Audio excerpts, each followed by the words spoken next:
was a hot summer day in Fort Wayne, Indiana. The year was 1985. I was 9 years old, and I was headed to the cool, air-conditioned library with my cousin. We were enrolled in a summer reading program, and on this particular day, we were going to read about various career options. I read about neurosurgery, and I was fascinated. That became my dream. From that day on, I decided I was going to be a neurosurgeon. As I grew up, I solidified my interest in medicine by volunteering at a local hospital as a candy striper. I worked as an aide in a group home for developmentally disabled adults. And during college, I worked as an EMT for a rural ambulance service.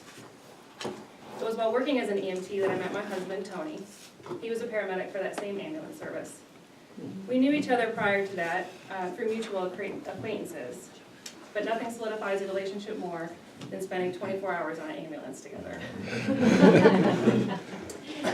When I graduated college, I was one step closer towards realizing my dream. I was accepted into Indiana University School of Medicine. Exploring ways to pay for medical school, I found myself in the office of an Air Force recruiter discussing the Health Professions Scholarship Program. When I told him I wanted to be a neurosurgeon, the look on his face grew to concern. He informed me that the Air Force only accepted one person every other year into the neurosurgery program. Unfazed, I confidently said, well, someone's got to get it. So I signed on the dotted line. I incurred a 4-year active duty commitment to be repaid upon completion of my civilian training. During medical school, my course wavered a little bit.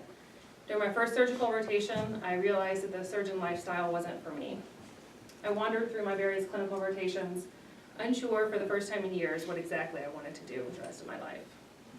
It wasn't until my 4th year of medical school, when I did a neurology rotation, that I discovered it was the structure and function of the brain that interested me. Neurosurgeons operate to treat disorders of the brain and spinal cord. A neurologist treats disorders of the brain and nervous system, conditions such as epilepsy, migraines, multiple sclerosis, dementia, chronic conditions which require long-term management. During that clinical rotation, I admired the patient-doctor bond, the gratifying relationship between the neurologist and their patients.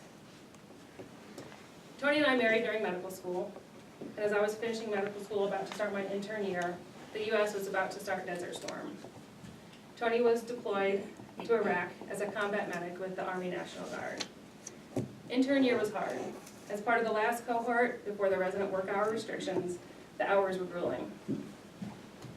The physical and mental stress of long hours, sleep deprivation, and coming to terms with life and death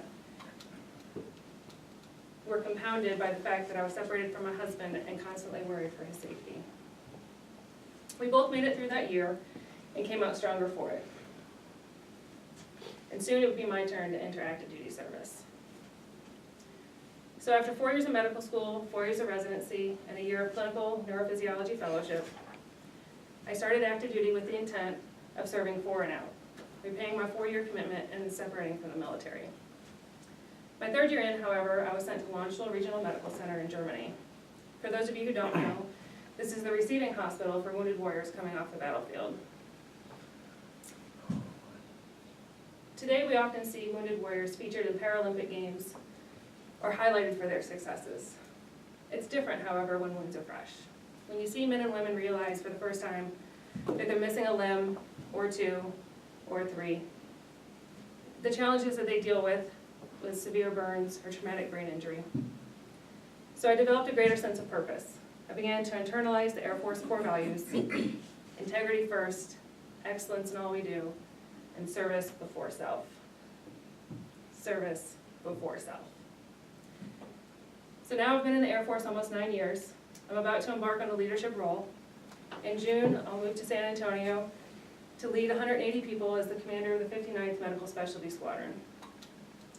I've never been one to shy away from a challenge, and to some it may appear I do so with confidence and ease. But truth be told, I have my insecurities, particularly when it comes to public speaking. In fact, it starts before I speak. I have a dreaded physiologic response. My heart races, my skin flushes. I tend to talk too fast, use a lot of fillers. My voice may quiver. Recognizing that in this new position, not only will I have to speak in public often, but I need to inspire people with my words. So I had the foresight to look into Toastmasters. I went to a meeting as a guest. I heard men and women speak with ease. And so now today, I stand before you, anxious for your feedback. I'm grateful for the opportunity to listen to and learn from each of you as I strive to become a better public speaker. Madam President.